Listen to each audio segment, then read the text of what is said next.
மழையால் நெற்பயிர்களை இழந்து தவிக்கும் விவசாயிகளுக்கு அரசு நிவாரணம் வழங்க வேண்டும் என பாமக தலைவர் அன்புமணி ராமதாஸ் வலியுறுத்தியுள்ளார். இது தொடர்பாக பதிவிட்டுள்ள அவர், டிட்வா புயல் காரணமாக காவிரி பாசன மாவட்டங்களில் கடந்த சில நாட்களாக கொட்டி தீர்த்து வரும் மழையால் 3,00,000க்கும் மேற்பட்ட ஏக்கர் பரப்பளவில் பயிரிடப்பட்டிருந்த சம்பா மற்றும் தாளடி நெற்பயிர்கள் தண்ணீரில் மூழ்கியிருப்பதாக தெரிவித்துள்ளார்.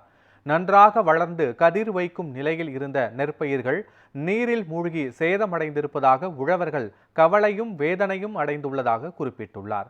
கடந்த 4.5 ஆண்டுகளாக பாதிக்கப்பட்ட உழவர்களுக்கு திமுக அரசு இதுவரை இழப்பீடு வழங்கவில்லை என்று குற்றம் சாட்டியுள்ளார். இம்முறையாவது விவசாயிகளுக்கு உரிய இழப்பீடு வழங்கி துரோகத்தை தவிர்க்க வேண்டும் என்று அன்புமணி வலியுறுத்தியுள்ளார்.